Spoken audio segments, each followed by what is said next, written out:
Good evening, everyone. This is Laura here talking about one of her favorite topics, APA formatting. Just let me know if you are hearing this okay. It's my first time using this particular program for live streaming, and I'm kind of playing with it a little bit, so it would be nice to see if it's working for everybody. In the description of this event, there is a link to my website that has all kinds of goodies for you related to APA. It's apa.nursekillam.com, and you'll see that I always recommend the APA book. There's a link to some pre-recorded videos here, as well as the slides that I'm using for this presentation. And at the very bottom, there's a marking cheat sheet that I personally use when I am marking students' work. So I'm just going to start up this PowerPoint here. And I am watching for comments as well.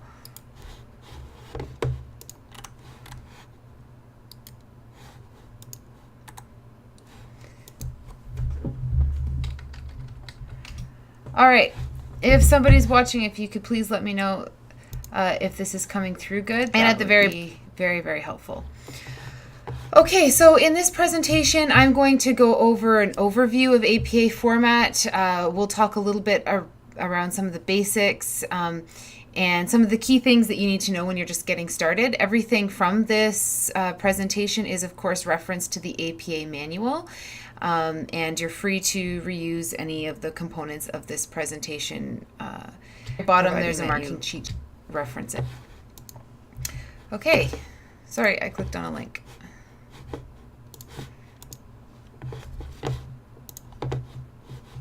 Okay.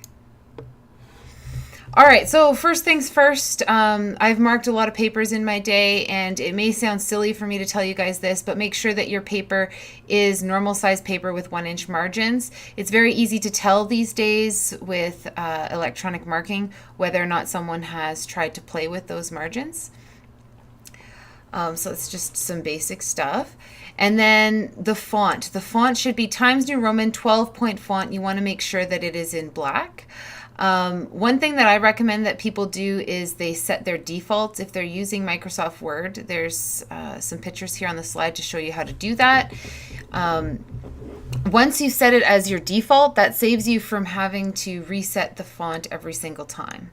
So that reset font, set as default thing is right here at the bottom.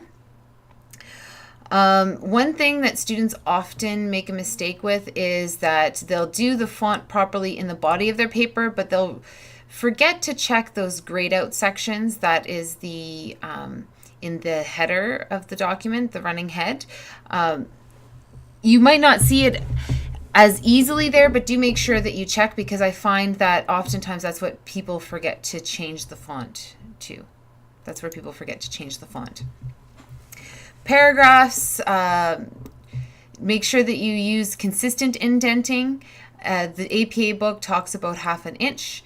It's got to be double spaced with no extra spaces between paragraphs. One of the things that you'll see is that if you leave it up to the defaults in Microsoft Word, you'll have some default spacing. I believe it's after the paragraph here. So you actually have to go into the paragraph settings and change that to 0. Also, when you're writing a paper, you should avoid super short paragraphs. So you want to have a minimum of 3 sentences in a paragraph, as well as overly long paragraphs. Now, the APA book specifies that you don't want a paragraph over a page long, but I find that when I'm reading through a paper, oftentimes it's better to encourage students to break their paragraphs up more frequently than that, because what happens when you get a really long paragraph is sometimes it's easy to sort of lose the logic in the student's writing. How are you guys doing out there so far? Specifies that you don't want. Okay, I see that I have to open this up on my on the actual thing to see that people are watching, so that's exciting. Okay, let me know at any time if you have questions. There should be a place to put comments either on the right hand side of the video or underneath the video, depending on what type of device you're watching this on. When you are sending your documents to your teacher, especially if you are using a different type of computer than your teacher is, it's important to save it in a file format that's going to open the same on your teacher's computer as yours. I work on a PC, and when my students work on a Mac, it seems to sometimes cause some problems. So I recommend that my students always save their stuff in rich text format. That seems to preserve the formatting when it comes over from Microsoft Word.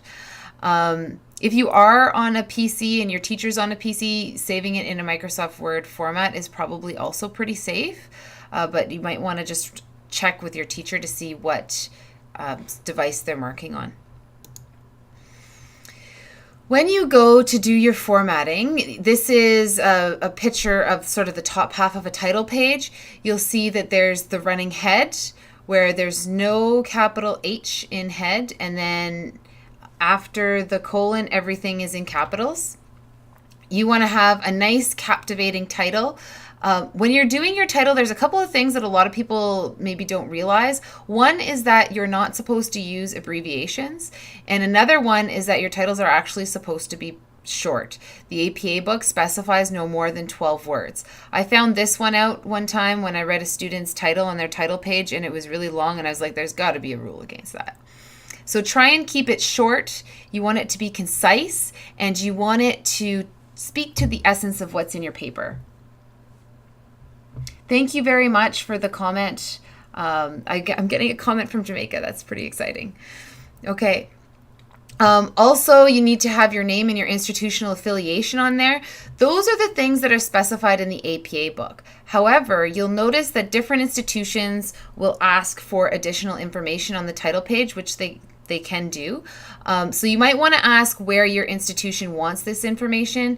Usually they want the course code, the instructor's name, and the due date on the title page somewhere. So check with your teacher to see what type of information she wants there. Sometimes they want it just on the next line underneath. Sometimes they want it lower on the title page. That's kind of an institutional or department preference thing. Also, so those that thing that you put beside the running head in the top, that's called your header. It needs to be words that actually come from the title. So they call it an abbreviated title. I usually try and pick, 1, 2, maybe 3 words that actually represent what the paper's about as well. I see sometimes people put their name up there, but that's not actually what APA says. They're not actually asking for your name along with the page number. Unless, of course, your teacher has asked you to do that, then you should follow the guidelines in the APA book and go with an abbreviated title.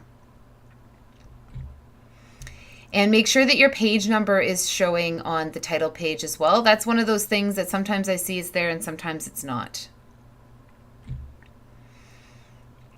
When you get to page 2 of your paper, you lose the words running head. So quote unquote running head, that's gone.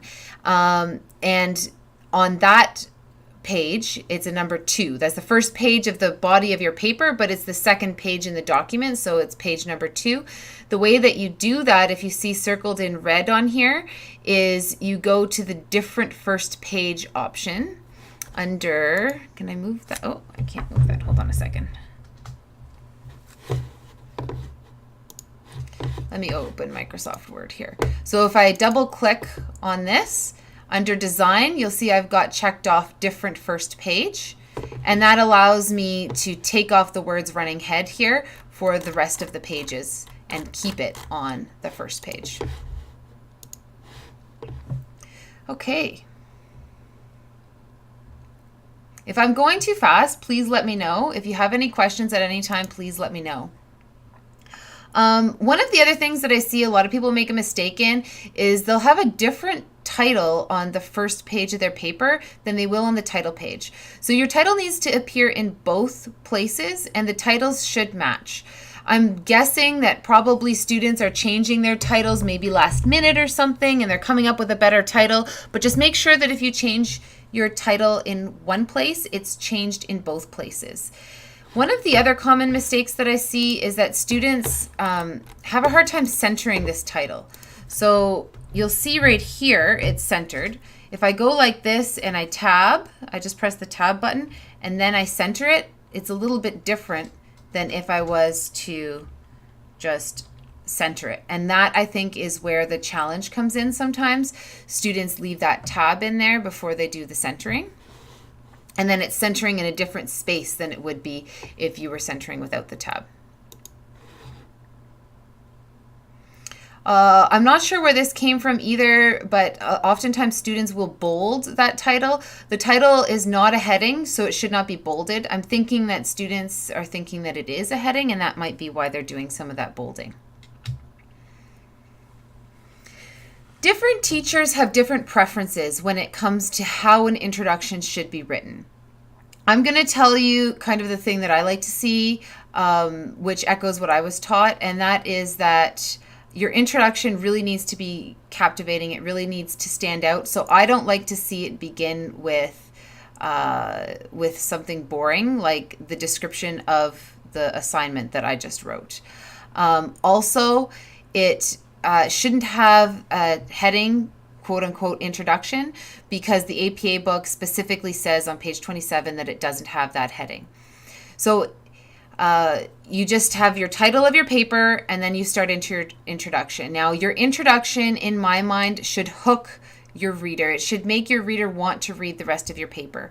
Maybe your teacher has to read the rest of your paper because they have to mark it, but you're more likely to impress your teacher and get a higher grade if you start that paper off really well with a well thought out introduction. So think about the significance and the relevance of your topic, significance being how important it is in general, and the relevance being how important it is in your particular discipline. Now, unless you've been told that you can use first person, maybe you're doing a reflective essay or something like that, I would avoid the use of first person. It's just safer. So first person is like I, we, you. Especially the word you is not a really great one to use because sometimes that can come off a little bit offensive to the reader. Maybe you're insinuating that they're doing something wrong when they're reading it, and maybe that wasn't your intention, but it's just because you used first person that it came across that way. Can somebody let me know how the audio is coming through? I'm hoping that it's coming through well. When you're doing citations always follow the format of the author's surname and the date of publication. There's two different ways to do that. You can either make the name of the author, which can be a group, part of the actual sentence, in which case you just put the date in brackets after, or you can have the name of the author and the date in parentheses side by side.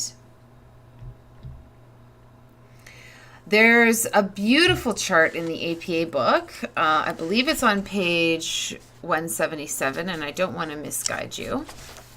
Yes, it is on page 177, where it shows you exactly how to cite by 1, 2, 3, 4, 5, 6 or more authors, including groups. I often use that table to refer students to when they're trying to figure out how to cite a particular work.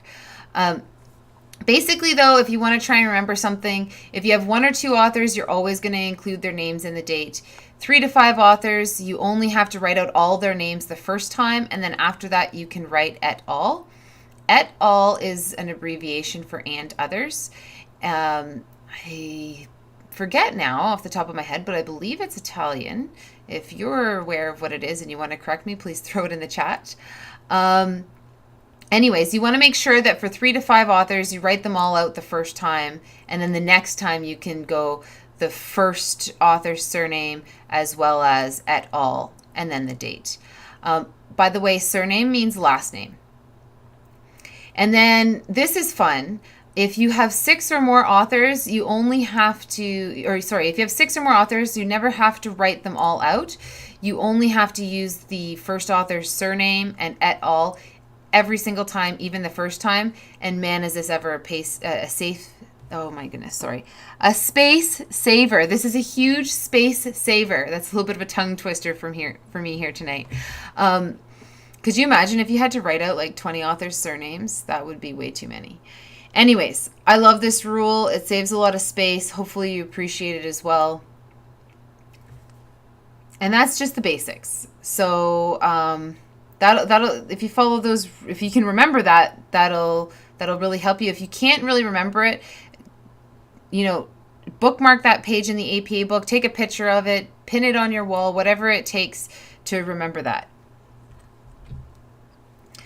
Now, if you have one or more people being cited in the same set of parentheses, what you're going to do is you're going to order it the same way that it would be in the reference list. In the reference list, it is alphabetical. Now, I want to point something out here, and I want to point out that you don't alphabetize the names inside of an entry. So if we look on the screen here, if I'm going to look at Lewis, Donaldson, Mitten, and Curry, I would never, ever, ever, ever, ever alphabetize these names here, okay? Because they're in this order for a reason. Typically, on a research team, the principal investigator or the lead person goes first. They're the person that did the most work. And then depending on how the research team is working, usually it's, the second one is there because they did the second most work, and third, and so on. So there's a reason why those names are in the order that they're in, and we don't want to reorder those. But if we are citing more than one person in the same set of brackets, like I have right here, see there's a closed bracket there and the bracket opens somewhere up here, then you put multiple citations in the same sets of brackets and you just separate it with a semicolon. In that case, they are going to be alphabetized by the first author's surname. So see, you have A, C, H, L, and you just skip over those other people that are part of the citation but that are not in the first author position. And again, it should match the reference list. So if you're building your reference list as you go, that can be helpful in terms of knowing what order to put them in. Also, I guess I'll interject here and say that if you are using any type of citation manager, it's a wonderful way to get started, but you do want to double check that it's doing things in the right way, because those citation managers are only as good as the information that's put into them. All right, this is one of my most common things that I see. The ampersand, which is this symbol right here, versus AND. So you use one of them in one circumstance and you use the other one in the other circumstance. I'm going to see if you can take a guess. When you're citing in parentheses, that's inside the brackets, which one are you going to use? You're going to use this one. That's the ampersand. When you're citing in the narrative, that means when it's part of your sentence, you're going to use that one, AND. You're going to write it out just like it's any other word. Now, if you think about it as a word, when you're actually writing your sentences, I think it'll help you remember to write out AND. I'm not sure why, but it's a very common mistake that I see my students try and use the ampersand inside of the narrative, so inside of their own sentences. So try and avoid that. Abbreviations are tricky little things. There's all kinds of rules for abbreviations. Generally speaking, write them out the first time they appear in the paper, make sure they're recognizable, and don't use too many, and you'll be okay. There are certain situations where, depending on how familiar your teacher is with APA, they may or may not know this one, but if it's listed as a noun in the Merriam-Webster dictionary, you actually don't have to write it out the first time it appears in the paper.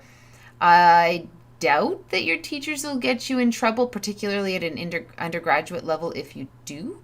And if you bring them this afterwards and you show them, but it's a noun, you may or may not get any deductions back. I'm not really sure. It will depend on how your teacher approaches that. But I think it's a cool little thing to know. Also, something that I learned is that you're not really supposed to start a sentence with an abbreviation. If you're interested in more details about abbreviations, I actually have a whole video about abbreviations in APA. Quotations.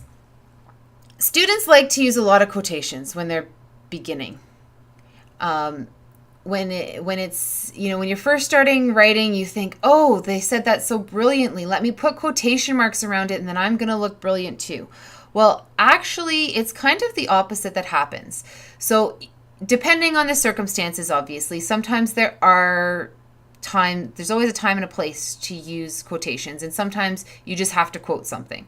But for the most part, you should be paraphrasing. If you're paraphrasing, it shows that you understand the content of what the author is trying to say and you're able to put it into your own words. It helps things flow better. It's just a higher level writing skill to use paraphrasing instead of quotations. So, quotation marks are like these things on the screen, like this, with the two little thingies here. Kind of look like hooks, I guess. And so those go around a quotation. So that's when you take words directly from a source. Then you're going to put the citation, like we talked about earlier, as well as the page number. So the thing that really differentiates a quotation from a citation is that requirement to have the page number.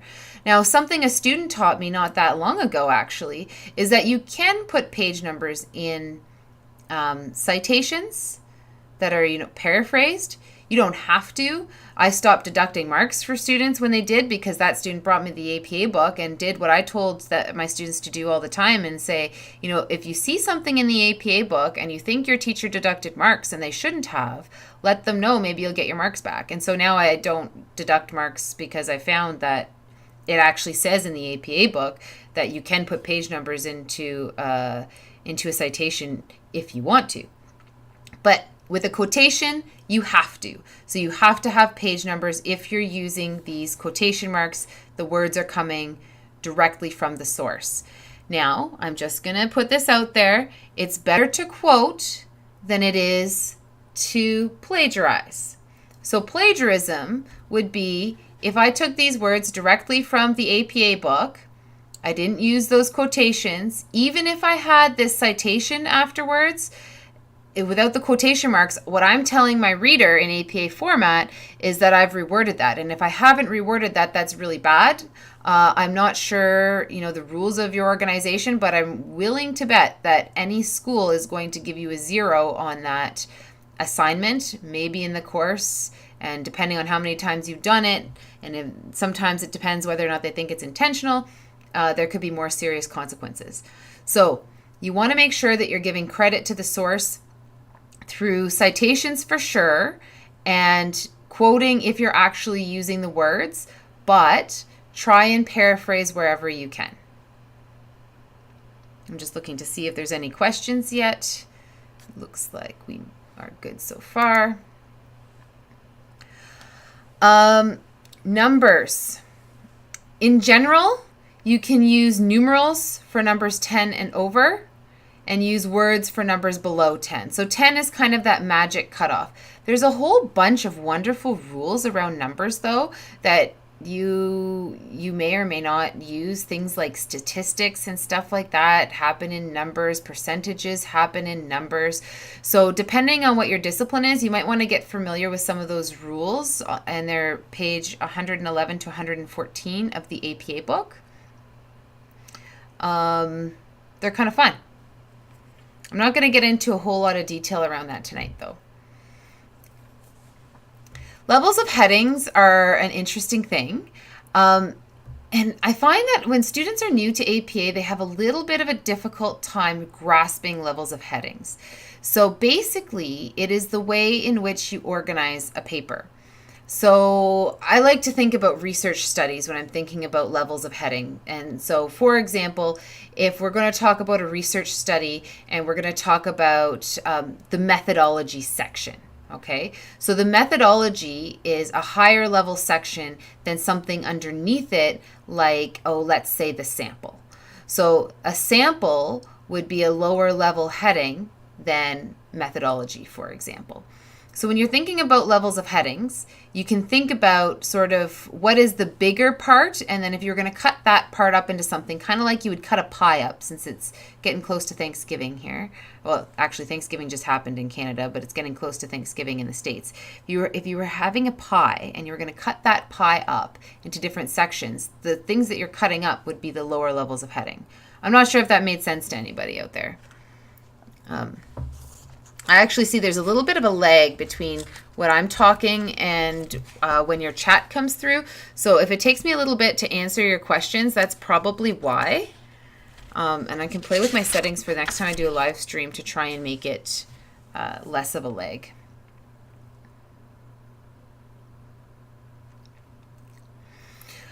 Okay, so we've already covered the idea that we're not going to use a level of heading for the introduction because it's clearly an introduction from its placement in the paper. Your teacher may or may not tell you that you have to use certain levels of headings. Use whatever they tell you if they have to. If your teacher isn't telling you that you have to use headings and you have space in your paper within the page limit, I often like to add them in for my own organization, as well as to point the teachers to where they should find things in the paper. So if I was writing a paper, there was no requirement for levels of headings, I had a little bit of space, what I would do is I would take a look at the rubric and I would use some keywords from the rubric as my levels of headings, perhaps. Oftentimes, even if I think I'm going to be short on space, I'll start with headings and then remove them if I need to. If you do remove those headings, I highly recommend that you have very, very clear opening sentences for each of your paragraphs. This is an example of levels of headings using a nursing program, for example. So I've got level 1 is the chosen nursing program. Level 2, under that would be the year of study. Under the year of study would be the current term that you're in. Underneath that would be whatever course that you're taking. And then underneath that would be whatever assignment you need to do. Now, I have never actually written a paper with this many levels of headings. I think typically I only use like 2 or 3. But if you're writing something really big, you may have a need to use more levels of headings. And we're getting into some of the fun stuff. So when you are doing your reference list, I think it's a super helpful tip to use a page break between whatever the last part of your paper is and the top of the reference list. I am going to show you that. So if I take up this example here, now, if I go up here like this, I'm just going to write the word references under whatever the bottom is of the paper that I'm working on, and then I'm going to go to insert page break. Boom, it's right there. And then I can center it. Control E, I think it's on a Mac, I'm pretty sure it's Command, centered, and then beautiful, it's on the next page.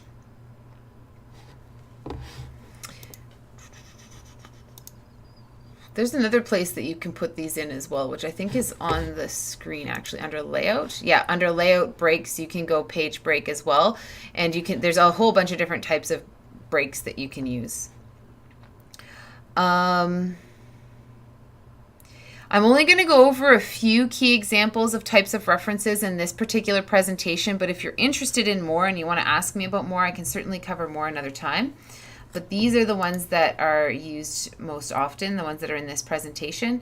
All of your references need to be double spaced with hanging indents. So if I go back to this document here, a hanging indent is basically this thing, where instead of the top line being indented, the next line is indented.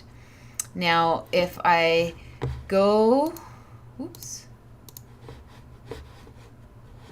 I go to the paragraph settings, this is where I set my hanging indent, and I will show you why.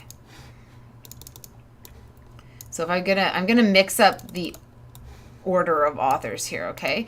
If I'm using hanging indents instead of, you know how sometimes people go like this and they go enter and then they go tab for the next thing, not as much fun, okay? And I'm going to show you why in a sec here. Trust me, though, it's not as much fun. So what you want to do is you highlight these things. I'm highlighting my entire reference list, and then I click this little A to Z button, the sort button. I'm hoping you can see that on the screen. And I sort by paragraphs. I click OK, and there you go. It is alphabetized for me.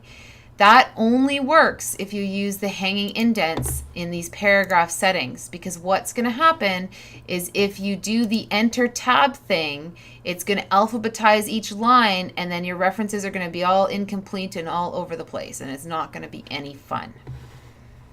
You want to have fun with your reference list. Again, we talked about keeping the authors in whichever order they're listed in. And I already talked about being very careful if you're using a referencing management software. Same thing if you're finding your reference in the databases. You can usually click on a little button somewhere that'll say APA citation, and you can copy and paste that into your document. Then you're probably going to want to clear the formatting, because usually it comes over in a funny font and stuff.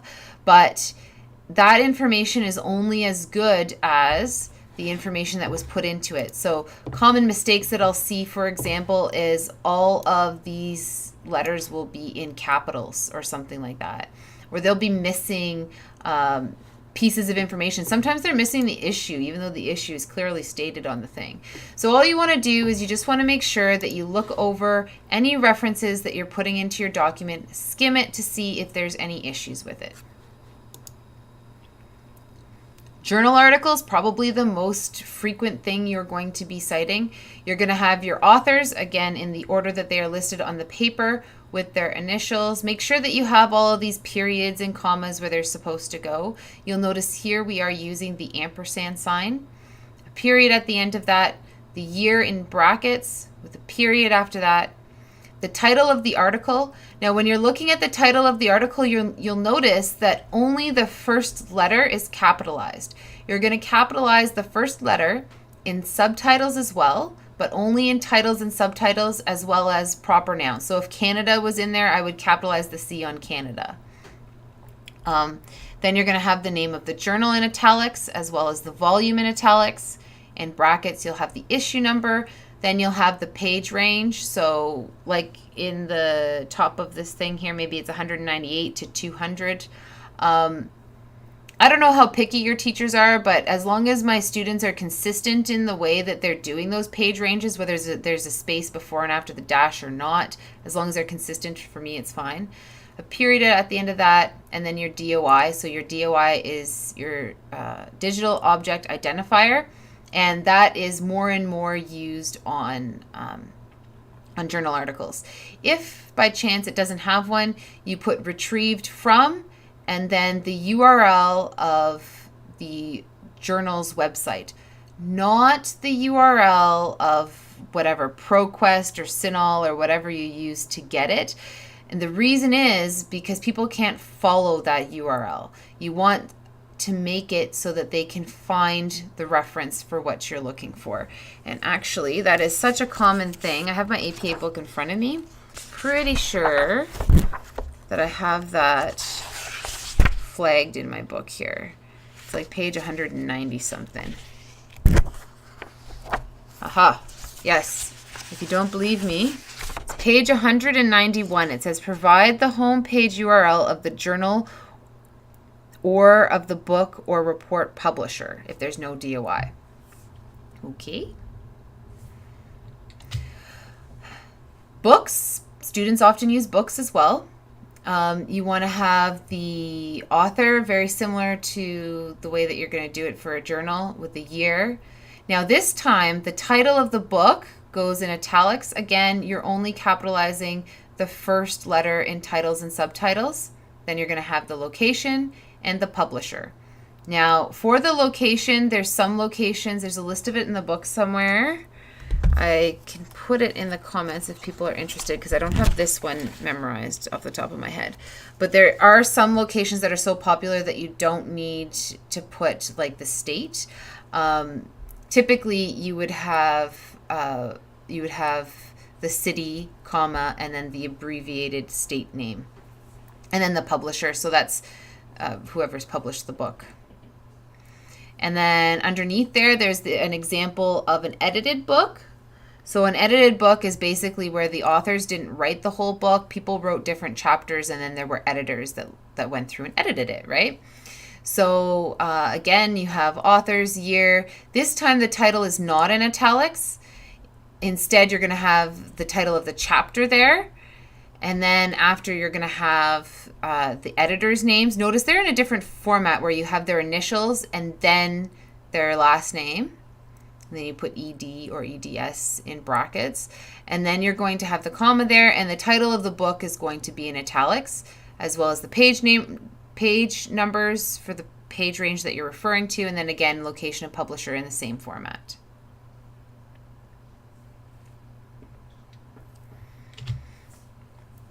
A website. Now this one took some piecing together and some digging in terms of trying to figure out the best way to do a website. But based on the information in the book, as well as looking at one of my new favorite APA sites, which I believe is run by the APA people, APA blog, I think it is. There's links below the slides. Anyways, you have the author, the date, the title of whatever document it is with the format description, and retrieved from, and then the URL. Now, sometimes there's actually some debate on this site. Sometimes, depending on what it is you're referencing, or maybe your teacher's preference, they'll want that title in italics. But this is the best that I could find based on a combination of looking at all of the different ways to do it in the book, as well as on that website. Also, something that I learned is that you can leave your links live. Based on the way they're written in the book, though, I wouldn't leave them underlined, and I wouldn't leave them in blue. I would leave them in black font, because the APA book talks specifically about using black font. I'm checking again for questions. My students use newspaper articles sometimes when they're writing their papers. So if you're going to use a newspaper article, it's a little bit of a different format. Actually, there are sometimes when other formats that you'll be using will have the month in there as well. But for a newspaper article, you're going to have the author, you're going to have not just the year, but the month and day, and then the title of the news post, whatever the newspaper's name is, and then retrieved from, and that website. Very similar format. Once you get familiar with the different formats of the different ways to write things, you'll see that there's a lot of common elements in them. And I don't know. I fell in love with APA when I was in school, and I've been talking about APA ever since. And I love the clean professional look that it gives writing, and I think it's really great. Once you learn how to use it, I think it'll make your life better than before you knew how to use it, maybe. If you want to cite this PowerPoint, this is the citation for the PowerPoint. It's also on the bottom of the slides. I'm going to watch to see if there's any questions coming in. And I'm going to go back over to the website here, and I'm just going to open up the cheat sheet. If you're looking for some more details on the types of errors that I've noticed students doing, I have this broken up in terms of different sections. So, at the top there's basic formatting, problems that people do on the title page. And the reason why these are highlighted is because I just copy and paste them, and then everything that I am commenting on in APA is in yellow, so it's easy for me to see what the yellow mistakes are. But if you're interested in sort of what people commonly make mistakes on, this is sort of an accumulation of comments that I've made multiple times when I was marking students' papers. You'll see I'm even showing you how to left justify paragraphs and stuff in here. So it might be worth perusing. If you have a specific question and you want to leave it in the comments, I can try and answer those questions for you. If there's something that you found that I was missing in today's presentation that you think should be part of an overview of APA format, please let me know, and I'll add it in for the next time that I do one of these live sessions. I want to thank you very much for coming out and attending the live session with me. I'm looking forward to, knowing what it was like for you guys. This is my first time using a program called OBS to go live, and if it's working, then maybe I can do some more live sessions in the future. If you want to leave any suggestions that you have in the comments, that would help me a lot as well. And if you think that it's better to have, a focus instead of just an overview when I'm talking about APA, because maybe so much APA at once is a little bit overwhelming, please let me know. I'm happy to get any feedback that I can to make these things better. And I am going to try and figure out how to decrease the lag time right now, because right now I'm ending the presentation and I can see that there's people watching, but on the YouTube screen it's still talking about paragraph settings. So I'm going to stick around and answer questions in the chat to make sure that I don't leave anybody hanging, but I am going to end the live stream.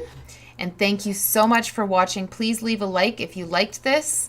And again, just let me know what you thought.